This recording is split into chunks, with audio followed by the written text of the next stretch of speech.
जय श्री ओम नमस्ते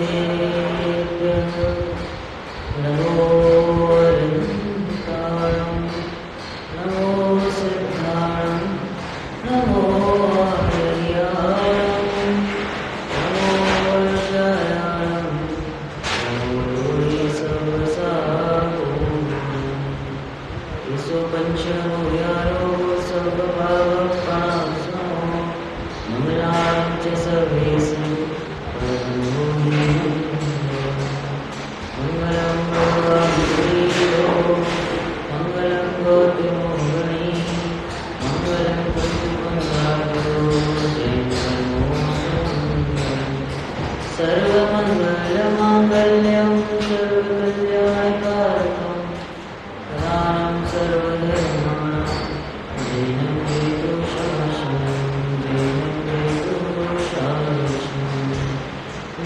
समय साराय स्वानुभूत्याचिकाशते चित्स्वभावाय भावाय सर्वभावान्तरक्षे। आचार्य कुंकुम देव द्वारा रचित ये परमागम श्री समय सारजी ग्रंथाधिराज नाम पर विराजमान कुंकुम आचार्य देव भरत क्षेत्र के पंचम काल के कलिकाल से अनुमति भी कहे जाते हैं। और ये समय सार एक ऐसा ग्रंथ है जो वास्तव में इस भरत क्षेत्र का एक अद्वितीय चक्षु है। अमृतचंद्र आचार्य देव ने ऐसा कहा कि जो ये समय सार पढ़ता है उसे अद्वितीय चक्षु मिलती है। और ये अद्वितीय चक्षु क्या होती है, जैसे हम लोग में कहते हैं ना तीसरी आँख, इसी प्रकार से समय सार पढ़ने से समझने से हमारी तीसरी आँख खुलती है। तीसरी आँख यानी सच्ची दृष्टि, अद्वितीय चक्षु। तो अद्वितीय चक्षु कैसा कैसे प्राप्त होगी और हमें चाहिए कि नहीं चाहिए पहली बार, प्राप्त करना है कि नहीं करना। जैसे एक टीचर होता है, वो सामान्य बच्चों को देखता है स्कूल में, और एक एक्सपर्ट टीचर होता है वो उस बच्चे के गुण देखता है। एक एक बच्चे को देखेगा बारीकी से, ये बच्चा अलग है, सामान्य बच्चा नहीं है। इसी प्रकार से जो अद्वितीय चक्षु जो कहा अमृतचंद्र आचार्य देव ने प्रकट भी किया, तो पूरे समय सारजी ग्रंथाधिराज में 415 गाथाएं हैं, क्योंकि 415 है। एक एक गाथा जरूर है, कोई गाथा स्पेशल है, कोई कम है, कोई ज़्यादा है, ऐसा नहीं है। जहाँ हमारी दृष्टि पड़ जाए, जहाँ से हमारी दृष्टि बदल जाए, वो गाथा हमारे लिए अद्भुत है। से अनेकों गाथा की बीच में रेफरेंसेस भी लेंगे अनेक गाथाओं के। तो जो समय सार ग्रंथाधिराज है, इसमें जो अमृतचंद्र आचार्य देव, कुंकुम आचार्य देव टीका लिखी, जयसेन आचार्य देव ने भावार्थ किसने लिखा, जय जय छाबड़ा प्रसाद। तो ये जो ग्रंथाधिराज है, पहले तो हमें इसकी महिमा आनी चाहिए कि कोई अद्भुत ही चीज़ है। ऐसा समझ लो कि वो जंगल में जैसे कुंकुम आचार्य देव को ग्रंथ मिला था, इसी तरीके से इस काल में ये जो ग्रंथ है ये सच में कोई अद्भुत ग्रंथ है। जो पढ़ता है उसे समझ में आता है कि ये सच में कोई अद्भुत ग्रंथ है। लौकिक के हमने कई पुस्तकें देखी होगी, पढ़ी होगी, जाना होगा उनके बारे में ना, अनेक ऑथर्स होते हैं बहुत फेमस, लेकिन इसमें जो लिखा हुआ एक एक गाथा कोई सच में ऐसा है कि जब पढ़ेंगे और उसके मन को समझेंगे तो ख्याल में आएगा क्या लिखे गए। शुरू किया बंदे तो सब सीखते, वो पहला ही इतना है ना। यदि देखो एक होता है हम गाथाओं से पढ़ते हैं, श्रद्धा से पढ़ते हैं कुंकुम आचार्य देव को, वंदे तो सब सीखते जो वचन मनोभवन गति करते उक्षामी समय पावन मनमोह सुधि। पहले ही सिद्धों की स्थापना की। गुरुदेव श्री से पूछा विश्व किसे कहते हैं विश्व? आप लोग बताओ कि विश्व किसे कहते हैं भैया? 6 द्रव्यों के समूह को विश्व कहते हैं। यह आगम की परिभाषा है, बिल्कुल सही है। हमारे गोपाल दास जी भैया ने जय सिद्धांत प्रवेशिका में लिखा।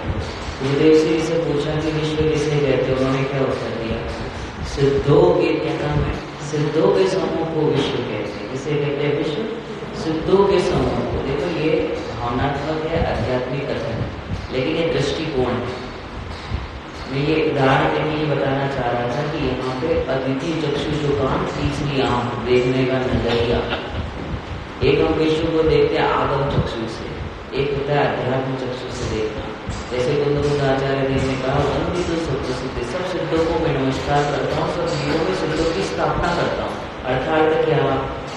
को मैं औदैहिक भाव से नहीं देखूंगा, किसी को मैं शरीर से नहीं देखूंगा, किसी को मैं बुद्धि से नहीं देखूंगा, द्रव्य कर्म भाव कर्म नौ कर्म से नहीं देखूंगा। तो कैसा देखूंगा कि जैसे सिद्ध भगवान है वैसे के वैसे मैं सिद्धों की स्थापना करूंगा। इससे फायदा क्या होगा? अभी हम अपने लेवल से सोचें, यदि हम किसी में सिद्धों की स्थापना करते हैं तो वो हो पाएगा? पहली बात तो पहले नहीं होगा। क्यों? कि જ્યારે હું પરમાત્મા છું એમ નક્કી થશે ત્યારે એ પરમાત્મા છે એમ નક્કી થશે। अर्थात तो थोड़ी थोड़ी गुजराती आती, थोड़ी थोड़ी बिल्कुल नहीं आती, कोई बात नहीं। तो देखो, मैं परमात्मा हूँ जब ये नक्की होगा तब ये परमात्मा है तब नक्की होगा। मतलब जब मैं सिद्ध समान हूँ ऐसा समझ में आएगा, ऐसा लगेगा, तब ये परमात्मा है यानी ये भी सिद्ध समान है सबके सब, तब लगेगा। उसके पहले यदि हम कहते हैं या बोलते हैं तो सब डायलॉग है, मीठी मीठी बातें हैं, वास्तव में लगा नहीं है ना। कैसे कह सकते? जब मैं सिद्ध समान हूँ लग ही नहीं रहा तो सामने सिद्ध समान है कैसे लगेगा? और जब मैं सिद्ध समान हूँ ऐसा मुझे लगने लगेगा तो मेरा पूरा चरणामृत सुधर जाएगा। कैसे? कि फिर हम किसी को औदैहिक भाव से देखेंगे, किसी को अंजन चोर देखेंगे ना, किसी को किसी स्त्री पर्याय से पुरुष पर्याय से ऐसे नहीं देखेंगे। सिद्ध है ना। और कैसा दिखेगा? खंड खंड नहीं दिखेगा, अनादि अनंत। क्योंकि सिद्ध की जो पर्याय है, ऐसे अगर हम समझे उसका जो स्वभाव, सिद्ध स्वभाव अनादि से अनंत काल प्रवाह एक जैसा है। अब उसमें कुछ पर्याय में कुछ छोटी मोटी चीजें होती रहती हैं, है ना। कोई जीव है अभी संसार अवस्था में तो कुछ हो जाए तो हो जाए, लेकिन मूल स्वभाव क्या है? सिद्ध समान। फिर दूसरी गाथा में स्वपर की बात की, है ना, स्वसमय पर समय की बात की। तीसरी गाथा में एकत्व निश्चय समय सर्वत्र सुंदर लोक। एकत्व ही सुंदर होता है, एकत्व सुंदर होता है। अब इस पे भी चर्चा करें तो बहुत कुछ है। हम एकत्व का अर्थ अकेला समझते हैं। एकत्व का अर्थ होता है परिपूर्ण, जिसमें कोई गुंजाइश ही नहीं है, अकेला, है ना। और अकेले का अर्थ हम समझते हैं कि अकेला मतलब अरे मैं अकेला हूँ। एक हूँ, एक हूँ, वो भी कैसा हूँ? पूरा हूँ, परिपूर्ण हूँ। और जो अकेला होता है वो सुंदर होता है। और पूरा विश्व वास्तव में हर द्रव्य एक ही तो है। अगर हम पार्टिकल्स परमाणु की भी बात करें तो वो छोटे से छोटा परमाणु भी तो अकेला ही है। जैसे हम पूछे अभी यहाँ पे सभा में कितने लोग हैं अंदाज से, या भिंड में कितने लोग हैं, पूरे भिंड में कितने लोग होंगे अंदाज, कितनी संख्या आपके जैनों की? तो पूरे कितने, संख्या कितनी है दादाजी? 20,000। कितने यहाँ से कोई कितने लोग होंगे? अच्छा यहाँ पे बता दो अभी कितने लोग हैं? 100 200 ऐसा लगता है कि एक ही हूँ। वो हमें लगता है कि 100 दिखते हैं, एक ही हूँ। ऐसा पूरे विश्व में अकेला ही द्रव्य हूँ। एकत्व निश्चय समय में लगता है घर में 5 लोग हैं, 7 लोग हैं, 10 लोग रहते हैं, अकेला ही रहता हूँ। किस अपेक्षा से अकेला रहता हूँ? मेरे सुख दुख वो नहीं ले सकता, उनके सुख दुख मैं नहीं ले सकता। ले सकता है कोई किसी का? कोई नहीं ले सकता। हमारा वो नहीं ले पाए तो हम उनका नहीं ले पाए, तो अकेले ही हुए। और जब अंतिम समय आता है, अंतिम यात्रा, तो कितने लोग आते हैं साथ में? आते तो बहुत है, पर जहाँ अपने को अकेले जाना पड़ता है ना, इधर लोग दूसरी जगह ट्रांसफर, सब अग्नि दे के निकल जाते हैं, फिर घर पे आके नहा धो के खाना पीना खाए। इसलिए समय रहते ही समझ जाने में बुद्धिमानी है। क्योंकि बुद्धेश जी ऐसा कहते हैं, यदि घर से सीधे होके नहीं निकला तो आड़ा होके लोग निकालते ना अंत समय घर में। तो सीधे होके नहीं निकले, मतलब दिशा नहीं ली, तो फिर क्या होगा? ऐसे उल्टा होके निकलना तो पड़ेगा। इसीलिए गृह प्रवेश कभी नहीं होता, गृह का त्याग होता है। क्या कहा? तो वो रखते हैं घर का कुछ अग्नि वगैरह होता है, प्रवेश होता ही नहीं। क्यों? ग्रह का त्याग होता है। प्रवेश कैसे हो सकता है? प्रवेश क्या तो वापस नहीं निकलना चाहिए, और घर का त्याग हो सकता है। कैसे? एक बार छोड़ा वो छोड़ा, वापस से उसमें प्रवेश करने की एक बार दीक्षा ले ली। इस प्रकार से एकत्व निश्चय समय। तीसरी गाथा। चौथी गाथा में क्या विषय है? काम भोग बंधन की कथा वाली। जिनने काम भोग बंधन की कथा अनंत बार सुनी है, परिचय में ली है और अनुभव में आई। एकमात्र इस विधायक की बात ना तो सुनी है, न परिचय में आई, न अनुभव में आई। इसलिए क्या होता है कि दुखी होता है। और ये कठिन है, ऐसा वे लिखा, आसान नहीं है, बहुत समय चाहिए, पुरुषार्थ चाहिए, तब जाके ये काम होगा, ऐसा लिखा। फिर पांचवी गाथा कौन सी है? दर्शाऊं एक विभक्त निज आत्मा निज विभवती दर्शान जो कर जो प्रमाण न दोष ग्रह स्थल ना होगी। मैं एकत्व विभक्त आत्मा को बताऊंगा, छल ग्रहण मत करना, ऐसा लेना। कौन सी आत्मा को बताऊंगा? एकत्व विभक्त आत्मा को बताऊंगा। अब देखिए ये है ना, वो शॉपकीपर जैसा नहीं है। दुकानदार होता है ना, वो कहते हैं कि मैं तुमको ऐसा माल दूंगा तुम सोचते रह जाओगे, और घर पे गए तो माल खराब निकला, बराबर में निकला है ना। उसने साड़ी दी, मतलब एक नंबर माल है, पूरा पूरे भिंड में कहीं नहीं मिलेगा, और घर पे गए तो फिर वो बराबर निकला नहीं, एक हफ्ते के बाद वो माल बिगड़ गया। तो यहाँ पे ऐसा प्रॉमिस नहीं कर रहे, ऐसा प्रॉमिस उन आचार्य देते हैं, मैं एकत्व विभक्त आत्मा को बताऊंगा। अमृतचंद्र आचार्य जी ने लिखा, अगर 6 महीने में इस समय से आपको पड़ेगा और 6 आत्मा का अनुभव नहीं हो 6 महीने में, तो मुझसे लेके जाना। ये तो छोटा मोटा वो इलेक्शन वाले वादे नहीं है, गारंटीड होगा ही होगा। और 6 महीना तो मैक्सिमम काल कहा, बैठे तो अंदर मुहूर्त में हो जाए। ऐसी अद्भुत गाथाएं हैं। एकत्व विभक्त आत्मा को बताऊंगा। कौन सा एकत्व विभक्त? और उसके लिए फिर समय चाहिए उस गाथा को एक्सप्लेन करने के लिए, लेकिन हमारी जो गाथा लेनी है वो मिलेगी। एकत्व विभक्त आत्मा को बताऊंगा। पूरा समय सार जो ग्रंथा की राज है, तो आचार्य के विदेश क्षेत्र में गए थे और वहां से यहाँ आए और उन्होंने इस ग्रंथ की रचना की। पांचों परमात्मा की चर्चा करें तो समय बहुत चाहिए, और ऐसा है कि हर ग्रंथ अपनी अपनी में कुछ न कुछ कहना चाहते हैं। प्रवचन सारे उससे क्रांतिक ग्रंथ है, नियम सार उन्होंने स्वयं के लिए लिखा। अष्टपावल जी जो ग्रंथ है वो डिसिप्लिन के लिए लिखा, कैसी संघ में कैसा डिसिप्लिन होना चाहिए। समय सार किसके लिए लिखा? कि भगवान बनने के लिए लिखा, इसके लिए भगवान बनने के लिए।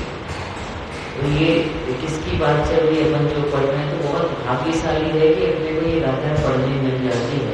अगर हमें उस चीज का अभी भी एहसास नहीं है, यदि एहसास हो जाए ना, यही से विशुद्धि बढ़ने लगे।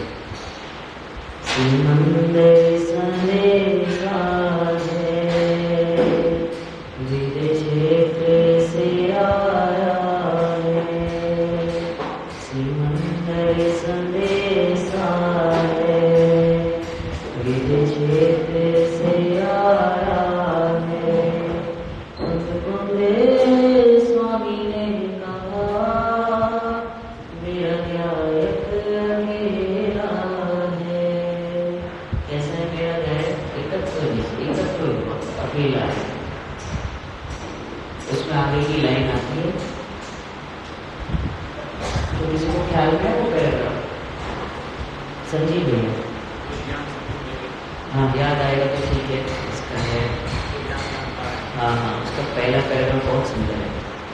एकत्व विभक्त हूँ मैं, समय सारे बतलाता है, नव तत्व के मेले में मेरा गायक अकेला है, मेरा गायक अकेला है।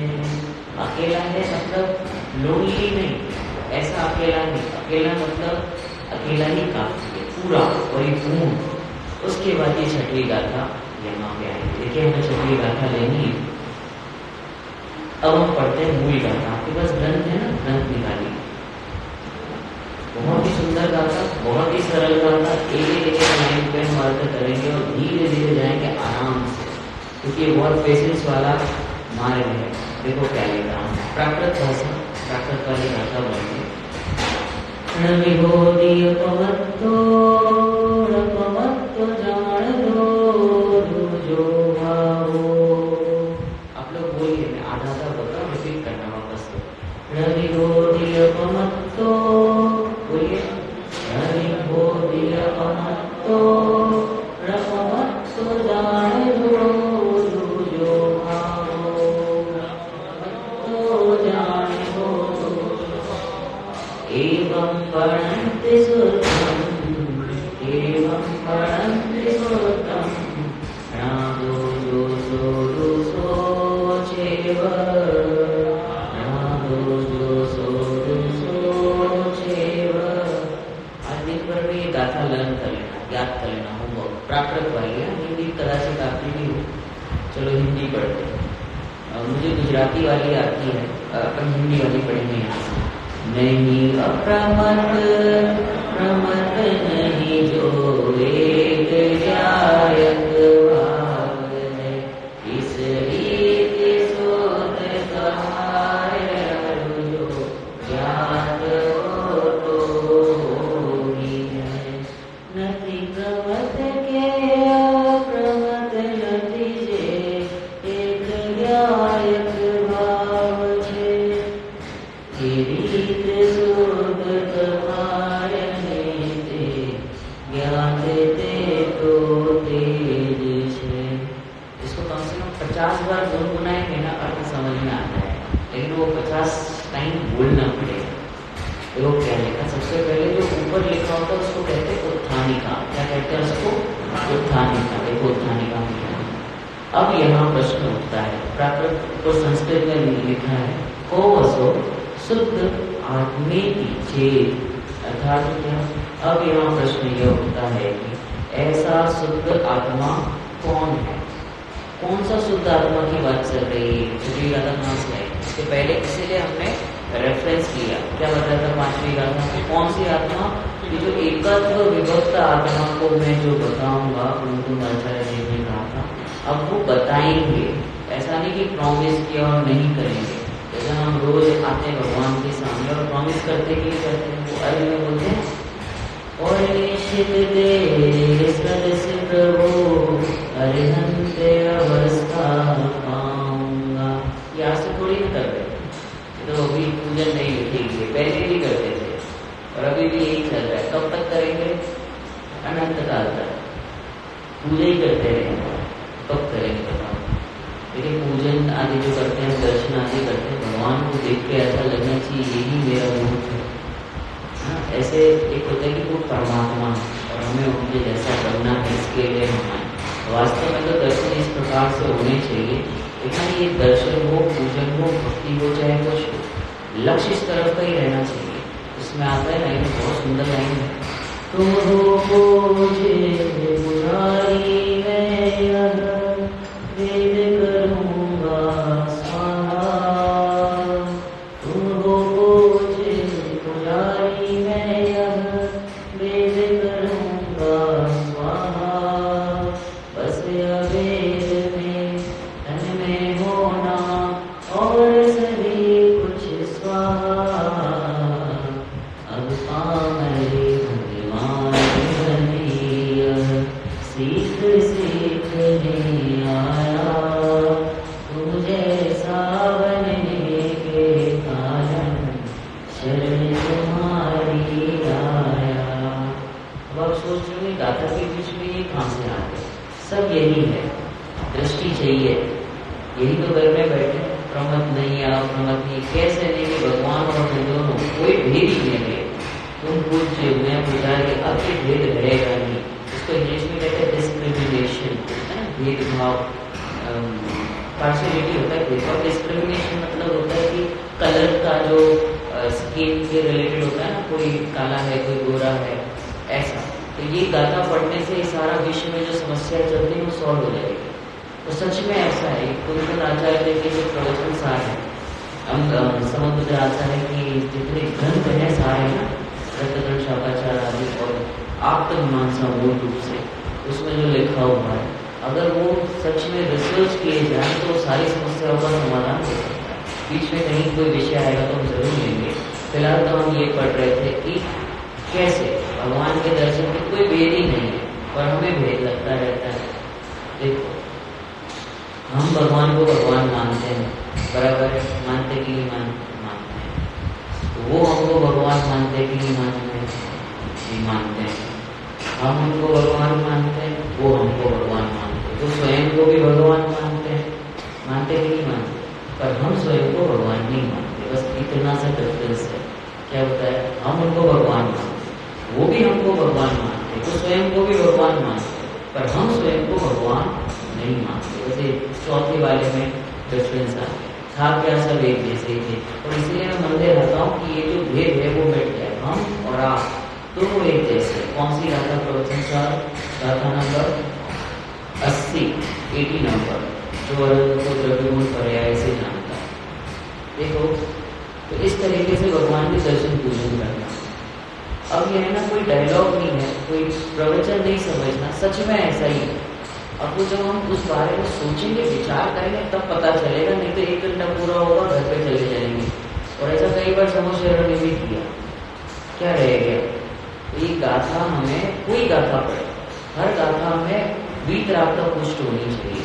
देखिए, जब भी हम कोई स्वाध्याय सुनते, चाहे किसी का सुने, सीढ़ी प्रवचन सुन रहे, चाहे स्वयं पढ़े, 2 चीजें निकलनी चाहिए, या तो वीतरागता निकले या तो वैराग्य होना चाहिए। 2 चीजें पुष्ट होनी चाहिए। तीसरा कुछ निकल रहा है तो समझ जाओ कि वापस से पढ़ना पड़ेगा। क्या कहा? 2 चीज कौन सी? या तो वीतरागता पुष्ट हो या तो वैराग्य होना चाहिए।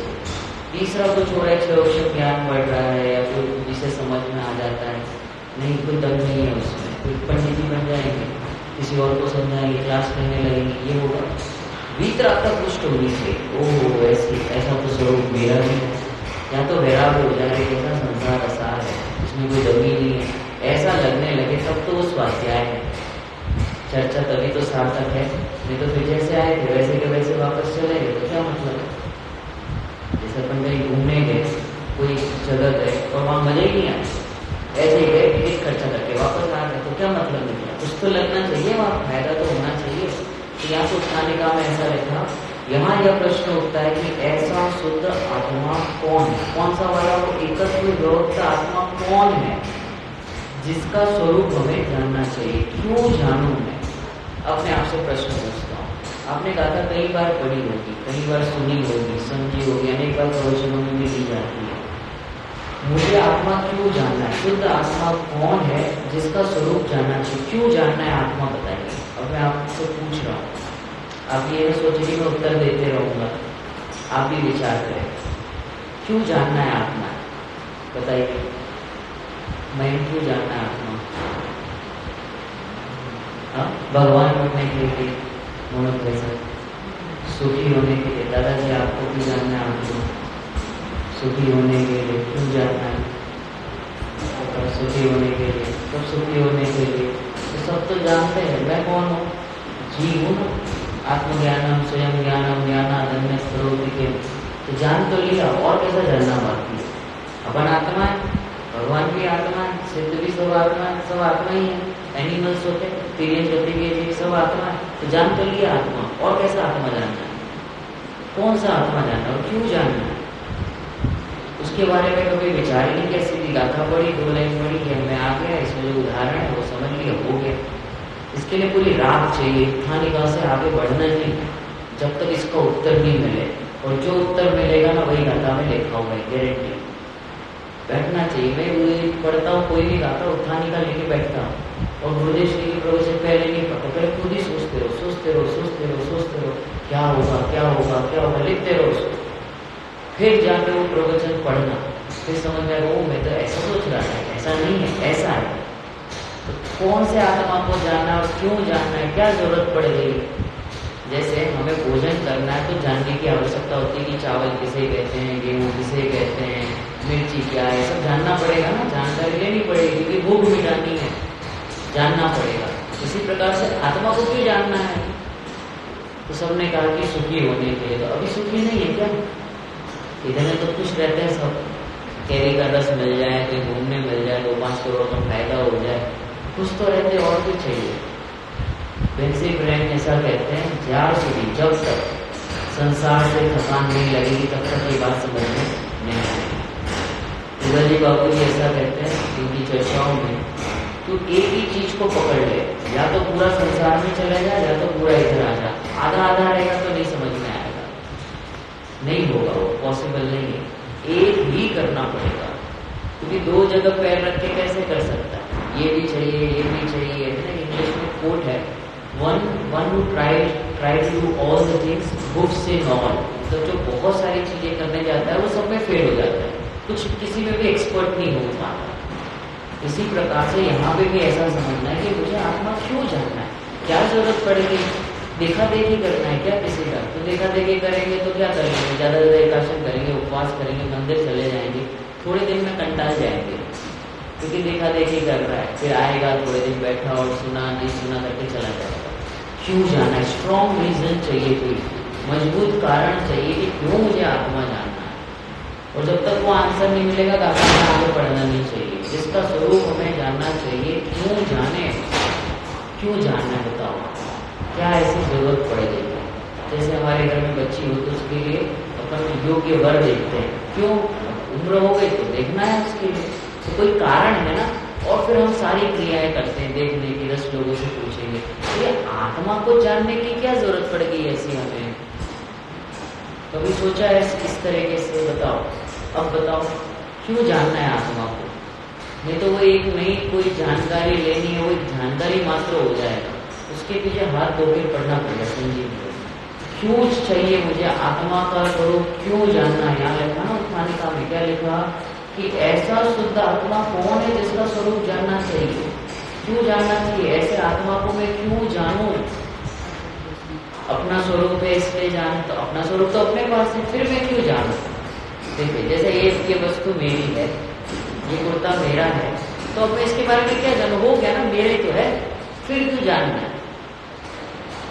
लोग में ऐसा है कि जो वस्तु हमारे पास नहीं होती ना उसका हमें अट्रैक्शन होता है, जो चीज़ हमारे पास नहीं होगी वो हमें अच्छी लगती है, हम उसे प्राप्त करना चाहते हैं, और जो है उसमें संतुष्ट नहीं होते। ऐसी प्रकृति का नियम, ऐसे लगता है, साइकोलॉजी है।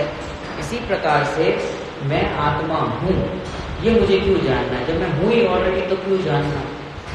ज्ञान गोष्ठी पुस्तक आपने पढ़ी, जिन्होंने ज्ञान गोष्ठी गुरुदेव जी के प्रश्न उत्तर है, उसमें शाम की चर्चा होती थी, वो सारे प्रश्न हैं, उसमें समय दर्शन या वेद विज्ञान वाला प्रकरण है, उसमें पूछा मैं आत्मा हूँ ऐसा विश्वास कैसे हो, या फिर मैं आत्मा हूँ ये मैं कैसे जानूं। प्रश्न अटपटा नहीं कर रहा, जो स्वयं आत्मा है वही पूछ रहा है कि मैं आत्मा हूँ ये मैं कैसे जानूं। इसी प्रकार से ये प्रश्न है कि शुद्ध आत्मा कौन है जिसका स्वरूप जानना चाहिए, क्यों जानना चाहिए, हम इतनी मशक्कत क्यों कर रहे हैं, पिछले 20 मिनट से लगे हुए, क्या कारण है। क्योंकि अनादिकाल से यही निकलता है, कितना काल निकल गया, अब तक इसको अब तक ढूंढ नहीं पाए। अभी तक जो ढूंढ रहे हो किताबों में, वाणी में, वक्ताओं के प्रवचनों में हम ढूंढते रहे। बैठना पड़ेगा कि ये शुद्ध आत्मा कौन है जिसका मुझे स्वरूप जानना है, क्यों जानना है। टूडोजी साहब ने ऐसा लिखा मुख्यमंत्री प्रकाश जी ने, भली होनहार है जिसकी जिसको ऐसा विचार आता है। और विचार आता है, कैसा विचार आता है कि मैं कौन हूँ, मेरा स्वरूप क्या है, यह चरित्र कैसे बन रहा है, इन भावों का फल क्या होगा, और यह जीव दुखी है तो दुख दूर करने का उपाय क्या है। ऐसा अंदर से लगना चाहिए, जिसे संसार से थकान लगी हो, है ना, उसे ही अच्छा लगता है ना। जिसे कहते हैं ना, जिस दिन क्या है ना गमतू हो, तो वेंकटेश के वचनामृत में आता है, हे जीव तुझे कहीं नहीं रोचता हो तो आत्मा में घमाट तने ત્યાં जरूर गम से। क्यों कि यहाँ पे गमे ऐसा है, यहाँ पे अच्छा लगे ऐसा है। ख्याल में आ रहा है कि नहीं आ रहा।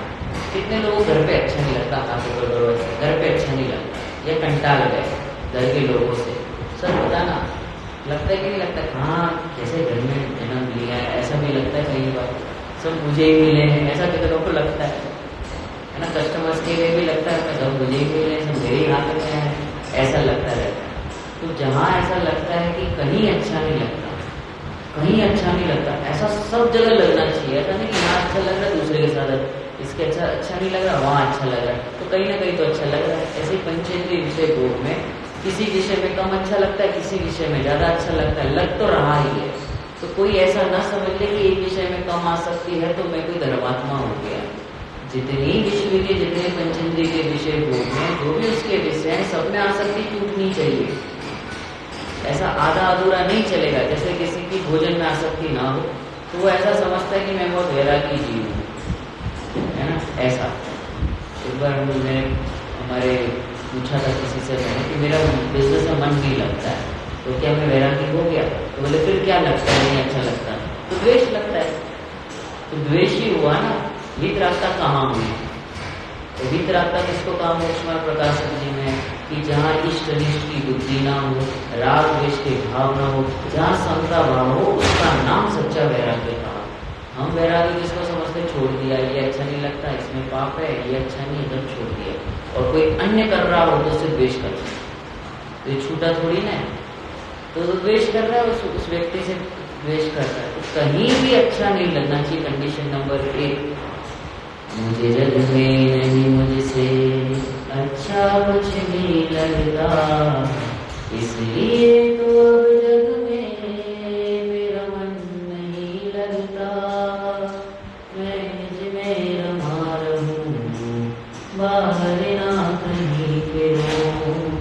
मैं निज में रमा रहूं, बाहर ना कहीं फिरूं। नहीं बाहर कोई है, बस अपने संग ही रहूं। चेतन है मेरे पास मनोमुक्ति मिली। ये गाथा का सच अर्थ समझना है, बहुत सिंपल है। अब देखना, ये जो 4 में अभी ये पद पढ़ा ना हिंदी वाला, अब यह प्रश्न उठता है कि ऐसा शुद्ध आत्मा कौन है जिसका स्वरूप जानना चाहिए। अब इसका उत्तर आप भी ढूंढना घर पर, मैं उत्तर देने का प्रयास करता हूँ। एकदम सिंपल है, बस थोड़े से बुद्धि को सूक्ष्म करना पड़ेगा। सूक्ष्म करना पड़ेगा मतलब कठिन नहीं है। उत्तर क्या, ज्ञात ते तो तेज से, फुल स्टॉप रहता बताओ। ज्ञात ते तो तेज से मतलब ये तो हिंदी में जो ज्ञात वो तो वही है, मतलब जिसको एक्सप्लेन नहीं किया जा सकता, अनएक्सप्लेनेबल है, जिसको मतलब कहा नहीं जा सकता शब्दों में, ऐसा आत्मा है। तो कैसा स्वभाव होगा जिसको एक्सप्लेन नहीं किया जा सकता। अब बताओ ऐसी कौन सी चीज है जिसको हम बोल नहीं सकते। कुछ एक्सपीरियंस है ऐसी जिसको हम बता नहीं सकते। कौन सी ऐसी चीज है, कोई घटना है आपके, जैसे घी का स्वाद उदाहरण आता है, उसका हम बता नहीं सकते, कैसे बताओगे घी का स्वाद। और ऐसी कौन सी चीज है जिसको हम बता नहीं सकते, पता तो है पर बता नहीं सकते। सॉरी, वेदना, दर्द है ना। अब दर्द हम महसूस तो कर सकते हैं पर बताए कैसे। जैसे दांत में दुख रहा है, रात को जब करता रहता है, अगर कितना दुख रहा है, कितना क्या दुख रहा है हम ही जानते कितना दुख रहा है। हाँ दुख रहा है, मत पूछो तुम सो जाओ, हमको करने को जो करना है लगाते रहते, जो भी लगाना है। बता सकते हैं उसको, नहीं बता सकते। जैसे कोई सपोज मनुष्य व्यक्ति का जीवन नहीं है, उसे शादी क्या होता है ये पता ही नहीं है, तो वो किसी शादी में पहली बार आया, तो उसने देखा कि एक पिता थे और उसकी बेटी की शादी हो रही है। अब वो विदाई का कार्यक्रम चल रहा है, तो देखता अभी तो पिताजी नाच रहे थे और अभी रो रहे हैं, इनकी ही बेटी है और ये किसी और को दे रहे हैं, तो कुछ खेल समझ में नहीं आ रहा है। जब तुम रो रहे हो तो दे क्यों रहे हो बताओ। जब तुमको रोना था तो दिया क्यों, तुम तो शौक से दे रहे हो, नाच के दे रहे थे अभी और अभी रोने लगे, क्या ये मामला क्या है बताओ। सिस्टम समझ में आ रहा है। ये अभी अपने को एक्सपीरियंस है ना, अनुभव है, इसलिए ख्याल नहीं आता। मतलब कोई अननोन हो, कोई देव गति से आया हो तो इसको इस गति का सिस्टम शादी वादी पता ही नहीं हो, उसको ऐसा लगा बड़ा अजीब सा केस है। एक छोटे बच्चे ने पूछ लिया भाई दादाजी रो क्यों रहे, बोले तुम नहीं समझोगे, जब तुम बनोगे तभी पता चलेगा। इसी प्रकार से ज्ञात ते तो तेज है, आचार्य देव ऐसा कहते तुम नहीं समझ पाओगे, इसके लिए तुमको चौथे में आना पड़ेगा। ज्ञात ते तो तेज है, कैसा है कि वो वैसा ही है, कैसा है कि ऐसा ही है, कैसा कि ऐसा ही, कैसा कि ऐसा ही है। अब आपको ये ऐसा ऐसा करके क्या कहना चाहते कि वो ऐसा ही है, कैसा कि बस ये है, कैसा है, है। अब इसका भावासन करना है, जैसे इसको ऐसे समझ सकते हैं, किसी रुमाल है, रुमाल कैसा है, कौन से कलर का है, सफेद कलर का है। अब बताओ कि इसमें अब इसको ना ज्ञात ते तो तेज है, ज्ञात वो तो वही है, इसमें कैसे अप्लाई करेंगे। तो ये रुमाल सफेद है तो रुमाल सफेद है, खत्म हो गया, बस इतना ही था। आप सोचिए कुछ आगे आएगा, आगे जो भी आएगा वो संसार है। सफेद क्यों है, ऐसा क्यों है, ऐसा नहीं होना चाहिए, इसको कोई और कलर होना चाहिए, इसको ऐसा क्यों रखा है, ऐसे फोल्ड करो, ऐसे करो, प्रेस करके लाओ, ये करके लाओ, करते रहो, बंद होते रहेगा। सिंपल है, सफेद सफेद। मैं आपसे प्रश्न पूछूं, सफेद सफेद क्यों है, उत्तर बताओ। सफेद सफेद क्यों है, हाँ उसका स्वरूप है। जब हम कहते हैं ना स्वरूप है तो कंडीशन आ गई, और जहाँ कंडीशन है ना तो स्वरूप नहीं रहता वो। ध्यान से समझना, साइकोलॉजी एंड ये जो मैं कह रहा हूँ रिसर्च बेस्ड है, साइकोलॉजी ग्रंथों के आधार से नहीं, सिर्फ ये तो है ही है, रिसर्च हुआ। सफेद सफेद क्यों है, ये सीलिंग में पंखा सीलिंग पे क्यों है, तो हम कहेंगे स्वभाव है, हम कहेंगे स्वरूप है, ये जो भी कहना कह रहे, सारे रीजंस है, सब विकल्पात्मक है। क्या कहा? सब विकल्पात्मक है। ये सफेद क्यों है? अच्छा हाँ, कौशल भाई साहब सफेद है, बहुत बढ़िया, यही उत्तर है। सफेद क्यों है? सफेद है। अब सफेद है ऐसा कहने में भी विकल्प है। सफेद है ये तो हुआ एक उत्तर हुआ आगम के आधार से। सफेद है, स्वरूप है ऐसा भी नहीं लिखना है, सफेद है।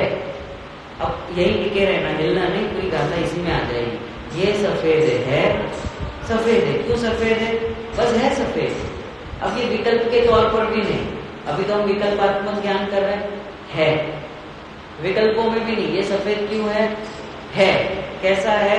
सफेद है बस, सोचना भी नहीं है सफेद है।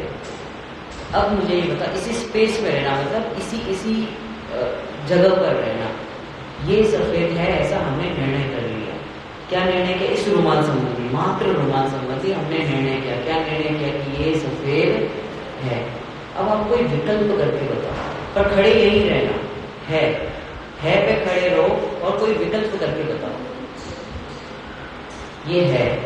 अब विकल्प करके बताओ, काला होना चाहिए, गोरा होना चाहिए, पतला होना चाहिए, मोटा होना चाहिए, कॉटन होना चाहिए, पॉलिस्टर होना चाहिए, ये नहीं होगा। आएगा ही नहीं, है ना? तो है के आगे विकल्प नहीं होता। और जहां से है से हिले वहां पे पूरा संसार है, विकल्प ही विकल्प है। कौन सी दुकानदार कितने का है? सब विकल्प ही विकल्प है। ज्ञात ते तो आत्मा क्या है? आत्मा तो आत्मा ही है। अब उसमें विकल्प कैसा? लेकिन हम कहाँ पे खड़े रह के बात कर रहे हैं, तो सबसे बड़ी बात है। अभी यहाँ पर अभय कुमार जी भाई साहब आए थे ना, क्रमबद्ध पर्याय तो एक किसी ने प्रश्न किया था उनसे, पंडित जी साहब से, कि बताओ कि क्रमबद्ध पर्याय का कॉमन प्रश्न है कि जब सब कुछ निश्चित है, क्रमशः है, नियमित है, व्यवस्थित है, स्वाधीन है, तो हमें क्या करना रहा? ये प्रश्न होना चाहिए ना, क्या करना रहा, बताओ क्या करें? तो उन्होंने बहुत उत्तर देने से पहले प्रश्न पूछा, पहले मुझे ये बताओ तुम कहाँ पे खड़े रह के पूछ रहे हो? अगर तुम कर्ता बुद्धि से खड़े पूछ रहे हो तो उत्तर समझ में आने वाला नहीं है। मैं कितने प्रमाण दे दूं? ज्ञाता बुद्धि से पूछो, सब समझ में आएगा। क्या कहा? ज्ञाता बुद्धि से। जैसे हम भी क्रमबद्ध पर्याय समझते हैं ना, तो क्या करना रहा, क्या करना रहा? तो गुरुदेव जी कहते कौन करे? हम करने की बुद्धि से पूछते, कर्ता बुद्धि से, और वहां से उत्तर आ रहा है ज्ञाता बुद्धि से। कौन करे? कर ही नहीं सकता। जितने सिद्धांत है जनार्दन के, समय सारणी में जितने भी सिद्धांत आए हैं, सारे के सारे सिद्धांत श्रद्धा में लगेंगे, एक भी क्रिया में नहीं लगेगा। जैसे मैं आपसे पूछूं, गाड़ी पेट्रोल से चलती है कि नहीं चलती? उदाहरण निमित्त उपादान का आता है ना उदाहरण, गाड़ी पेट्रोल से चलती है कि नहीं चलती? बताओ, आपको बोलना है। गाड़ी पेट्रोल से चलती है, हाँ या ना? नहीं चलती। तो किससे चलती है गाड़ी? से अपनी योग्यता से चलती है। तो फिर पेट्रोल के बिगड़ चला के बताओ।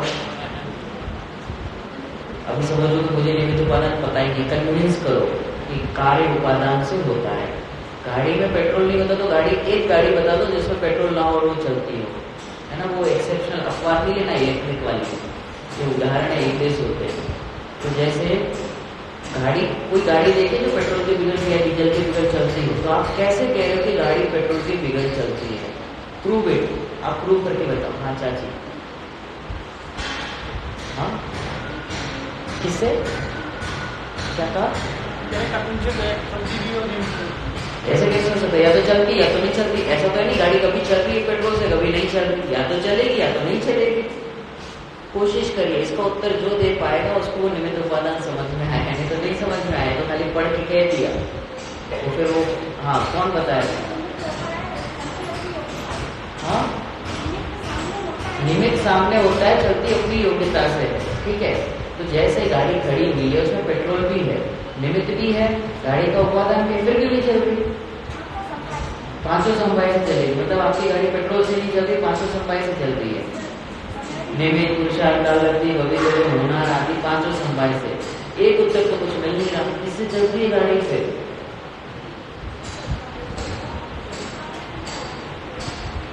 इसमें नहीं लगाना?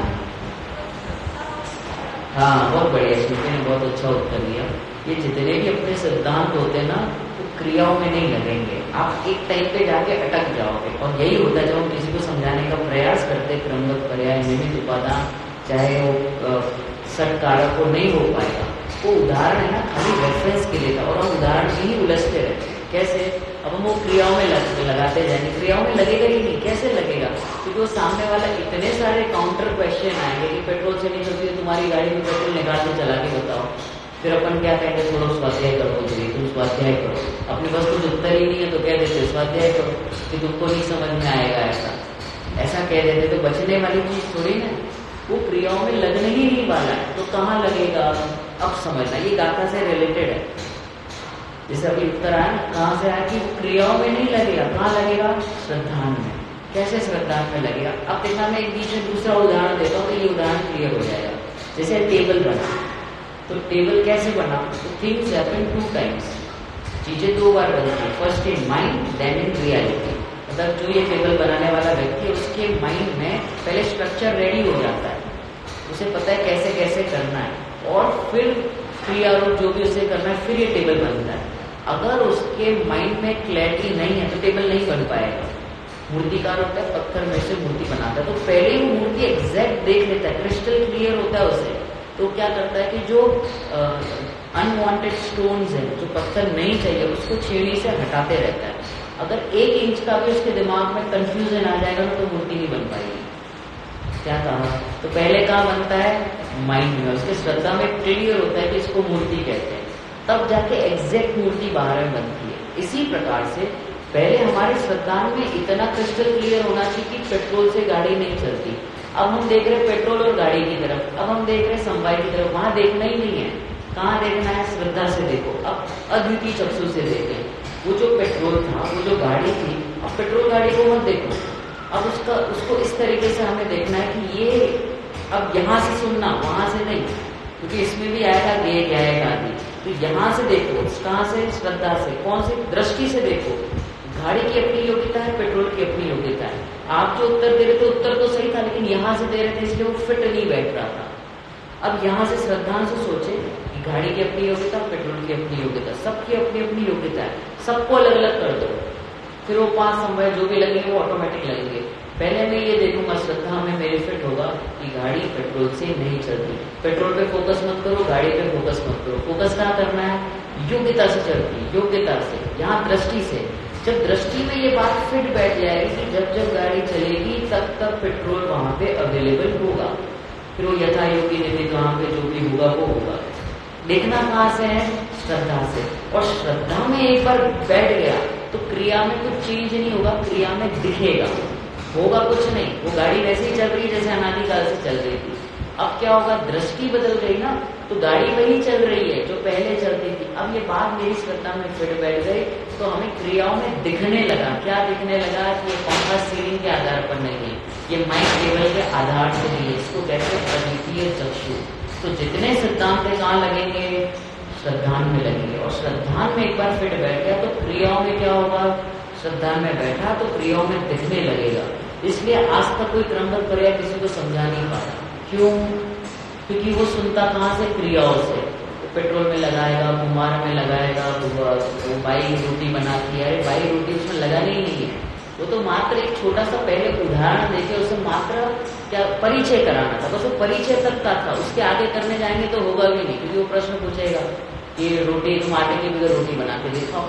तो हम तो कह रहे हैं कि आटे से रोटी बनती है, हम तो ये कह रहे हैं रोटी पूरा अस्तित्व ही अलग है, आटा ही पूरा अलग है। तुम दृष्टि से देखो, और जब दृष्टि से देखेंगे ना, अब देखना ये दृष्टि कैसे लगती है। गाड़ी कौन चलाता है? अभी हम आए घर से, कैसे आए? कोई बाइक से आए, जैसे भी आए, कैसे आए? गाड़ी से आए। सपोज 2 व्हीलर से आए, किसने चलाई? लगता है ना हमने चलाई। अब आप ध्यान से नोटिस करना, चलाते वक्त ऑटोमेटिक ब्रेक दबता है, ऑटोमेटिक क्लच दबता है, ऑटोमेटिक हो रहा है। अगर थोड़ा सा उसके लिए भी धैर्य चाहिए, और चलाते चलाते अपने को अनुमान लग जाता है कि पेट्रोल पेट्रोल का काम करता है, गाड़ी गाड़ी का काम कर रही है, ब्रेक ब्रेक का काम करता है, क्लच क्लच का काम कर रहा है, टायर टायर का काम कर रहा है। तो मैं क्या कर रहा हूँ? मैं जान रहा हूँ, और ये जानने वाला ही ज्ञात देखो तेज। समझ में आ रहा है कि यही मैं हूँ? कौन सा? जो जान रहा है। जो चला रहा है वो नहीं। चलाया मतलब दृष्टि स्थूल हो गई। जहाँ वो पेट्रोल पे, क्लच पे, ब्रेक पे ध्यान दिया तो बुद्धि क्या हो गई कि वहाँ पे उपयोग कैसा हो गया, स्थूल हो गया। थोड़ा सा उसको सूक्ष्म करें, थोड़ा सा धैर्य रखें, थोड़ी सी स्थिरता लाए। अगर हम नोटिस करेंगे तो हम मात्र जानने वाले हैं। आप कभी भोजन बनाते हैं ना, रोटी आदि बनाते हैं, आप देखना ऑटोमेटिक बेलन से ऐसे ऐसे हो रही है, ऑटोमेटिक होता है, ध्यान अपने आप हाथ देता है, देखो ये ऑटोमेटिक हो रहा है, मैं कर नहीं रहा। सच में आप ध्यान से नोटिस करेंगे तो ये ऑटोमेटिक ऐसे होता रहता है। और ऐसे हजारों उदाहरण है, आप ग्रंथ के आधार से तो हम प्रूव कर ही रहे, रिसर्च ऐसा कहता है। जैसे भाषा विज्ञान है, आप्तमीमांसा में कारिकाएं हैं, समुद्राचार्य देव ने ऐसा लिखा। अभी हम क्या पढ़ते हैं कि आत्मा कैसा कैसे स्वरूप जानना चाहिए, और इसी में पूरा मर्म छपा हुआ है। आगे जो भी उदाहरण है ना वो तो फटाफट सेट हो जाएंगे। वो अग्नि का उदाहरण आएगा ना, गाय वाला आएगा, लेकिन वो समझ में फटाक से आएगा, लेकिन ये फिलोसॉफी पता होनी चाहिए। कौन सी? एक भाषा विज्ञान बताया आप्तमीमांसा में, शायद 111 नंबर की कारिका, उस पर रिसर्च हुआ शब्द की क्या ताकत होती है। शब्द जैसे हमें लगता है मैं बोल रहा, अपन बोल सकते हैं, बोलते हैं तो कौन बोलता है फिर? भाषा वर्गना बोलती है, यही अपने को पता है ना, और यही हम जानकर लिखा भी है जनवाणी में कि भाषा वर्गना है। तो ये जो भाषा वर्गना है वहाँ पे तो भाषा विज्ञान ऐसा कहता है, तो हमने तो कह दिया भाषा विज्ञान है। कैसे भाषा विज्ञान है? तो देखिए जैसे अपने जो शब्द होते हैं ना, अ आ इ ई उ बोलते, क ख ग ग बोलते हैं, आप उसको बोल के देखो, ट्राई करो, क ख ग ग इ, तो एक ही जैसा चलेगा। च छ ज ज झ, टच होगी जीभ ऊपर, त के लिए आपको जीभ को दांत को टच करना पड़ेगा, त थ द ध न, और जो होठ टच होते हैं ना वो सिर्फ प फ ब भ में ही होते हैं। कभी पढ़ाया ऐसा स्कूल में? प फ ब भ म व्याकरण में, हाँ, तो ये इसी में होता है। अब ये क्यों बताए भाषा विज्ञान? अब आप अप्पा तो परम अप्पा होठ टच किए इधर बोल के बताओ, यदि आप बोल सकते हो तो फिर आपने क्या किया? प प का काम कर रहा है, होठ होठ का काम कर रहा है। अभी आप ध्यान से देखेंगे आवाज अलग निकल रही है, होठ अलग मिल रहा है, ध्यान से नोटिस करिए। और हमें लग रहा है कि माइक से आवाज आ रही है, नहीं, यहाँ माइक भी है, वायर भी है, साउंड सिस्टम भी है, स्पीकर्स भी लगे हुए, इतने सारे का निमित्त नैमित्तिक संबंध बनता है, तब एक भाषा वर्गना बाहर निकलती है। और मुझे लग रहा है कि मैं बोल रहा हूँ, इतना बड़ा ज्ञान है। आटा भी है, पानी भी है, मिर्ची भी है, वहाँ सब कुछ है, गैस भी है, और मुझे लग रहा है कि मैंने भोजन बनाया। और ये क्या कह रहे, यहाँ पे आचार्य देव ने क्या बताया? अभी भी दृष्टि कहाँ है? ये माइक की तरफ गए। माइक को कौन जान रहा है, किसको पता चल रहा है ये सारी चीजें? वही तो मैं हूँ। ज्ञात ते तो तेज से, ज्ञात वो तो वही है। कैसा है आत्मा? को ऐसा आत्मा है। तो मैं कल ये पढ़ रहा था, इस पे विचार कर रहा था, तो जब अंत आया ना ऐसे, हाँ ये तो हो गया, समझ में आ गया, ये तो मैं ही हूँ, इसके आगे क्या है ना फीसू, इससे क्या, ये जान लेने से क्या होगा बताओ? इसका उत्तर आप ढूंढ के लाना, और इस पर काफी मेहनत लगेगी। मैंने जान लिया कि ये तो मैं ही हूँ, और लिखा ना ऐसा, जब प्रश्न उठता है ऐसा, शुद्ध आत्मा कौन है जिसका स्वरूप मुझे जानना चाहिए, उसके उत्तर रूप में एक गाथा लिखी। कौन सी गाथा? कि ये तो मैं ही हूँ। कौन सा? जो ज्ञात वो तो वो ही है। कौन? मैं। तो हमने अनेकों एग्जाम्पल से प्रूव करने की कोशिश की। अब देखो गाथार्थ में क्या लिखा है, जो ज्ञाय भाव है वह अप्रमद भी नहीं है और प्रमद भी नहीं है, इस प्रकार इसे शुद्ध कहते हैं। और जो ज्ञाय रूप से ज्ञात हुआ वह तो वही ही है, अन्य कोई नहीं। सुसमझाणु क्या समझ में आया? भाई गाथा में पूरा कर दिया। इसीलिए अमृतचंद्र आचार्य देव की महिमा आती है कि टीका उन्होंने लिखी। टीका भी अगर पूरी तरीके से ख्याल में नहीं आया तो भावार्थ जयचंद जी छाबड़ा जी साहब ने लिखा। इतनी सारी मेहनत हुई है, और ये कोई सामान्य जीव नहीं है, ऐसे नहीं फुर्सत से बैठे तो लिख रहे हैं ना। जिनको ऐसा लगता हो कि ज्यादा उम्र हो जाए तो धर्म नहीं हो सकता, तो इनकी कहानी पढ़नी चाहिए जयचंद जी छाबड़ा जी की। एज होने के बाद उनको रुचि लगी, और रुचि लगी तो ऐसी लगी कि इन्होंने भावार्थ लिखे ग्रंथों के। मतलब एक इतनी बड़ी चीज होती है कि आचार्य देव को उनके भावों को समझना, अमृतचंद्र आचार्य देव की टीका समझना और उसको समराइज करना और भाव सहित उसको कहना लिखना कितनी बड़ी बात है। मतलब पढ़ना अलग, समझना अलग, और उसको गाथाओं में लिखना भावार्थ को, इतना बड़ा काम उन्होंने किया। और 60+ हो गए तो उसके बाद रुचि लगी। और हमें लगता है कि हमारा तो अभी टाइम नहीं है, याद नहीं रहता है, सब बहाने हैं। जिसको जो करना है वो करता ही है, और जिसको जो नहीं करना है वो नहीं ही करता है। और बाकी बीच में जो भी कह रहा है सब झूठ है, सब कारण जो दे रहा है सब बकवास है। इसमें एक कलश है, व्यर्थ है, बकवास जैसा एक कलश है। अभी हम उसमें नहीं जा रहे, नहीं तो उसको उलझ जाएंगे। हाँ, कलश है। ज्ञात हुआ वह स्वयं ही है। कौन हो, कौन सा ज्ञात की बात चल रही है, अभी वो पकड़ में नहीं आया होगा, क्योंकि ये कोई सूक्ष्म है। देखिए कर्णान्वय के विषय इसीलिए पढ़ने चाहिए। क्यों? कर्णान्वय पढ़ने से बुद्धि सूक्ष्म होती है। तो सूक्ष्म करके क्या करना है कि आत्मा भी सूक्ष्म ही है, इसलिए वहां से हमें प्रैक्टिस होती है बुद्धि को सूक्ष्म करने की, तो आत्मा भी सूक्ष्मता से पकड़ में आएगा। ये चारों नियम जो लिखे गए ऐसे हवा में कुछ भी नहीं है, सब जगह से वेद विज्ञान होता है, बस वो कला आनी चाहिए। तो क्या लिखा, देखिए, जो ज्ञायक भाव है वह अप्रमत भी नहीं है, प्रमत भी नहीं है। अब ये प्रमत अप्रमत क्या होता है, फिर हमें वो गुणस्थान याद आएंगे, है ना? याद आएगा कि नहीं आएगा? प्रमत क्या है, अप्रमत क्या है? अच्छा, तब प्रमत नाम का गुणस्थान कौन से नंबर का गुणस्थान है? तो गुणस्थान किसे कहते हैं? परिभाषा क्या है गुणस्थान की? हमारे यहाँ वो आए थे आदरणीय कवि जी यशपाल जी, 1 महीना रहे थे बाहर, तब मैं 8वीं में था, तब उन्होंने पढ़ाया था गुणस्थान, परिभाषा पढ़ाई। इसको याद है परिभाषा? योग मोह और योग के निमित्त से जीव के श्रद्धा और चारित्र गुण की होने वाली तारतम्य रूप अवस्थाओं को गुणस्थान कहते हैं। प्रमत नाम का कौन सा गुणस्थान है? कौन सा? प्रमत विरत कौन सा है? प्रमत विरत, अप्रमत विरत कौन सा है? छठवा। और अप्रमत 7वां। और अपना कौन सा गुणस्थान है? अपना कौन सा है? पहला कि चौथा? 6वां तो है नहीं, दिख रहा है, सब कपड़े पहन के बैठे, तो 6वां तो दिख नहीं रहा। हो सकता है 5वां किसी का हो, तो अपना कौन सा है?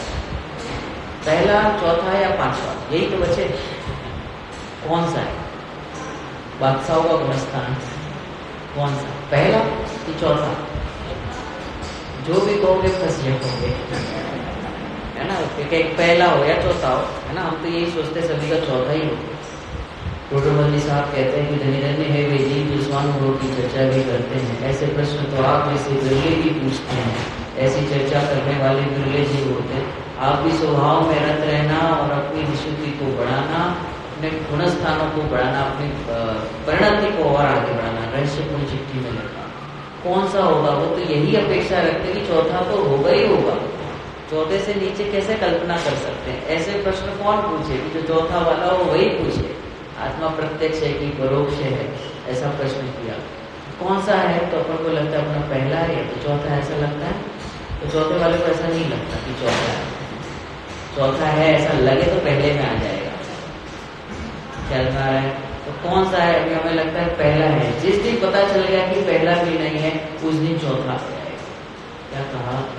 जिस दिन पता चल गया कि पहला मेरा नहीं है, उस दिन चौथा। और जिस दिन लगा कि चौथा मेरा है, उस दिन वापस बैक टू पवेलियन पहला। यानी मैं प्रमत्त भी नहीं हूँ, अप्रमत्त भी नहीं। जैसे ये कुर्ता है, किसका है? किसका है कुर्ता? अभी आप सोच रहे होंगे कि पहला है तो सही ना, है तो सही ना, ये है तो सही के चक्कर में पहला है कि नहीं? पर्याय में तो है कि नहीं? अब विज्ञान दशा है कि नहीं? और थोड़ा कर्णान्वय की भाषा में कहे तो अंतानुबंधी है कि नहीं? है कि नहीं? अरे है तो है, क्या करे? उसके सामने कुछ बड़ा भी तो है, ज्ञात तो तेज है ना? उसकी तरफ दृष्टि नहीं, और वो है। जैसे ये सफेद कुर्ता है तो पूरा सफेद है, इसमें छोटा सा दाग लग गया जामुन का। अभी जामुन का दाग लगा, वो पर्पल कलर का होता है, तो उसी की तरफ दृष्टि रखता है। उसको ऐसा लगता है कि यहाँ जितने लोग आए सब यही देखने के लिए, इसका जामुन का दाग देखने। किसी को फुर्सत नहीं है देखने की, पर मेरा लक्ष्य कहाँ है? इतने बड़े कुर्ते में से मुझे यही दिखता रहता है। तो लक्ष्य कहाँ है? दाग की तरफ। कुर्ता कितना बड़ा है, और वो दाग भी है। जब घर पे है तो बताया घर पे, अरे कुछ नहीं, ये तो सर्फ एक्सेल है ना, धो देंगे तो चला जाएगा। तो उनकी दृष्टि तो उस पर भी नहीं है, वो दाग दिखता हुआ भी नहीं दिखता। इसका नाम है ज्ञात हेतु तेज है तो सही। और हमें क्या लगा, दाग है ना, और वो कह रहे है ठीक है, कुर्ता भी तो है ना, सफेदी भी तो है ना, सफेदी भी तो है ना, और हमें वही दाग दिखता है। कौन सा? वो छोटा दाग पर्पल कलर का, और उसी में अपना लक्ष्य रहता है। एक चित्रकार था, बहुत बढ़िया, वर्ल्ड का कोई फेमस चित्रकार था, उसने ऐसे अपने एग्जीबिशन लगाया और उसके नीचे ऐसा लिखा, और चित्र के नीचे बहुत सुंदर चित्र बनाया। नीचे लिखा उसके नीचे कि इसमें कोई कमी हो तो आप सर्कल कर देना। तो जो भी देखने के लिए दर्शक आ रहे थे, आते आते सबने आधे घंटे के बाद देखा तो पूरा चित्र ही बिगाड़ दिया। मतलब कमी देखोगे तो कमी ही दिखेगी, नहीं देखोगे तो पूरी वस्तु वैसी की वैसी है। तो वो दाग जो है, एक और उदाहरण से समझते हैं। जैसे हमारी पर्याय में अज्ञान है, थोड़ा सा शास्त्रीय भाषा का प्रयोग करें। हमारी पर्याय में अज्ञान है कि नहीं है? यस और नो, है कि नहीं है? कहाँ पर है? अज्ञान दशा है, अनंतानुबंधी, वो कहाँ पर है? अशुद्धता है, वो कहाँ पर है? द्रव्य में, गुण में कि पर्याय में? पर्याय में, ठीक है। अब पर्याय में है तो मैं शुभ भाव रूप या अशुभ भाव रूप हुआ कि नहीं हुआ? पर्याय में अज्ञान है तो अज्ञान, तो मैं अज्ञानी हुआ कि नहीं हुआ? मैं अज्ञानी हुआ कि नहीं हुआ? हो गया अज्ञानी कि नहीं हुआ? फंस गए। अज्ञानी हुआ कि नहीं हुआ? अगर आप कहते हैं वो नहीं हुआ तो फिर पर्याय किसकी है? द्रव्य की तो है, द्रव्य की गुण होते हैं, गुण की पर्याय होती है, और आप कह रहे हो कि पर्याय मेरी है ही, ऐसा कैसे? और यदि आप कहते हो कि हाँ मेरी है, अगर ऐसा हम कहते हैं कि हाँ ये पर्याय मेरी है, क्योंकि मेरी दृष्टि अभी वो नहीं है वाली पे है ना, इसके लिए, तो यदि हम ऐसा कहते हैं मेरी है तो हमेशा तो रहती नहीं है, तो आप कैसे कहते हो मेरी है? तो क्या उत्तर है इसका? देखो इसमें ना मैं जब गाथाएं पढ़ रहा था और दूसरी गाथाएं, तो मुझे ये बात ऐसे उदाहरण से समझना है किस अपेक्षा से कहना चाहते हैं कि पर्याय में अज्ञान दशा है और नहीं भी है, किस अपेक्षा से? तो एक उदाहरण से समझते हैं। एक घर है, घर के आगे आंगन होता है, आंगन होता है और घर है, ये मूल घर है, इसके आगे आंगन है और पड़ोसियों के भी घर है।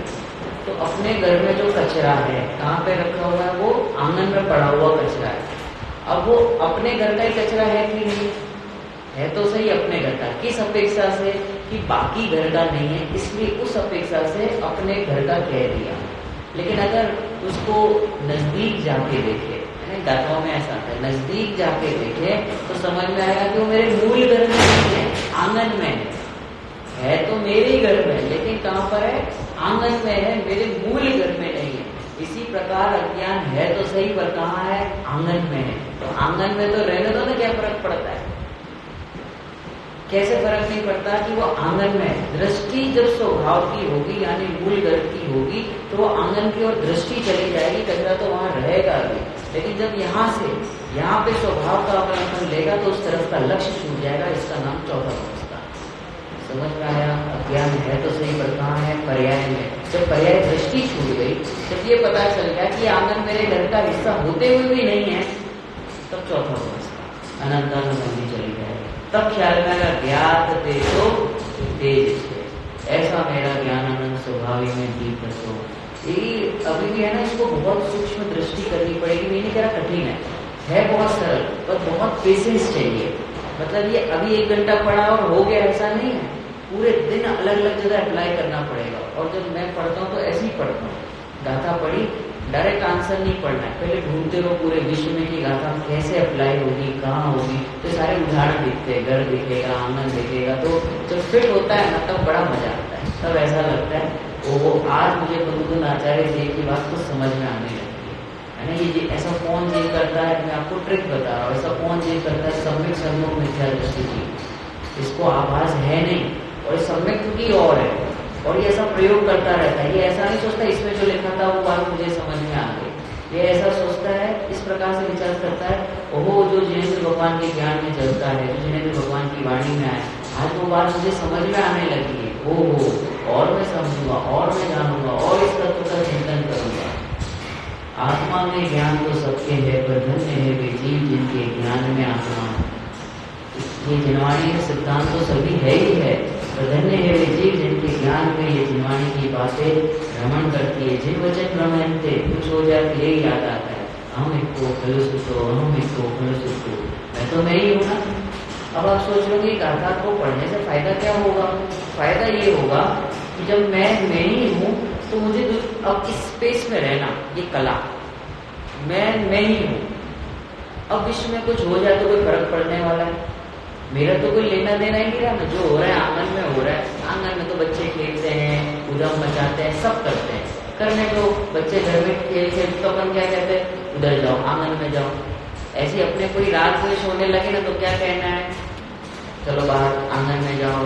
अभी मेरी शुद्ध परिणति की बात चल रही है। अंदर में जो खेल खेलना पर्याय में करो, जो करना है वहां पे होते रहे, रवि तो मेरा शुद्ध ही है। बस इस प्रकार से इस तरफ का लक्ष्य है, ज्ञात तेजो तेज से, मैं तो मैं ही हूँ। अब तो ये बात इस स्पेस पे रहना है, स्पेस से हिलना नहीं, हिले मतलब गए फिर। मैं तो मैं ही हूँ, जब मैं तो मैं ही हूँ तो फिर मैं वैसा का वैसा हूँ, वही का वही हूँ। मैं जब मैं ही हूँ तो विश्व में कुछ भी हो जाए क्या फर्क पड़ता है। कोई मुझे अपशब्द कह के चला जाए, मैं तो मैं ही हूँ ना, क्या फर्क पड़ता है। किसी ने मुझे अपशब्द कहा, कोई प्रशंसा के 2 शब्द कह गया, क्या हो गया उससे। इसीलिए सिद्ध भगवान को फर्क नहीं पड़ता।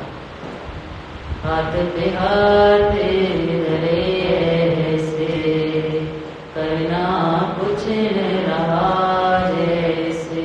क्यों? क्योंकि ज्ञात ते तो तेज है, मैं तो मैं ही हूँ ना। कोई कहे, प्रशंसा करे, और बाय द वे ये मैंने अपने लिए सोचा, पहले गुणस्थान वर्तक को कभी माइंड नहीं करना चाहिए। अज्ञानी कुछ कह के चले जाए ना, माइंड नहीं करना चाहिए, मतलब उसको दिल पे नहीं लगाना चाहिए। चौथा वाला, चौथे से ऊपर वाला उनको आचार्य देव कहते तो ध्यान से सुनना चाहिए, हाँ कुछ मेरे हित की बात है। बाकी पहले वाला कुछ भी कहे जाने दो, उसको व्हाइट बॉल है, व्हाइट बॉल मतलब जाने दो, अनर्थ दंड है, जाने दो, प्रयोजन भूत है, माइंड नहीं करना चाहिए। और हमें यही लोग माइंड होते हैं। और यहाँ आचार्य देव कहते वो मैं ऐसा लगता है कि ठीक है, तो कहते रहते बढ़िया है, अच्छा है, सुनना चाहिए, सबको सुनाना चाहिए, शिविर लगाने चाहिए, ऐसा लगता रहता है।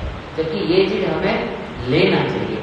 जब मुझे ये पता चल गया मैं तो मैं ही हूँ, मैं तो मैं ही हूँ, तब वो स्तुतियाँ एक्चुअल में अप्लाई होगी, नहीं तो भाषा वर्णना बनेगी, क्षयोक्षम ज्ञान में रहेगी बस। मैं तो मैं ही हूँ ना, तब वो आएगा, किसी से कुछ नहीं लेना, किसी को कुछ नहीं देना। क्यों? क्योंकि मैं तो मैं ही हूँ, मैं तो मैं ही हूँ ना। नहीं जन्मूं नहीं मरता, नहीं घटता नहीं बढ़ता। क्यों? क्योंकि मैं तो मैं ही हूँ, मेरा जन्म मरण होता है नहीं, मैं तो मैं ही हूँ। अगुरु लघु रूप दुर्ज्ञायत, सहज जीवन हमारा है, अहो चैतन्य आनंदमय, सहज जीवन हमारा। अब इस जगह से मिले तो तकलीफ तो शुरू होगी ही होगी, ये जगह से नहीं मिलना है। अब आपको पूरे दिन कैसे करें, तो बुद्धिपूर्वक करना पड़ेगा। इसी को वैसे मैंने लिखा, खाता पीता उठता बैठता चाहता आ वस्तु ऊर्ध्व भी जुड़ी है। तो पहले मैं गुजराती नहीं हुआ, तो साथ में रहते रहते मेरी हैबिट हो गई है, नहीं तो आपको लगे गुजराती है। तो ये तो मैं ही हूँ ना, बस इस स्पेस में रहना, बस इसकी जितनी प्रैक्टिस हो। प्रैक्टिस कैसे होगी? स्वाध्याय से। सिर्फ स्वाध्याय नहीं, स्वाध्याय के साथ चिंतन, चिंतन के साथ निर्णय। निर्णय जितना पक्का होता जाएगा उतना स्पेस ये रहेगा, उतनी सहजता आती रहेगी। सहजता लाई नहीं जाती, सहजता आ जाती है, आउटकम है, वो रिजल्ट है ना। तो वो सहजता कैसे आएगी? तत्व निर्णय के बल पे।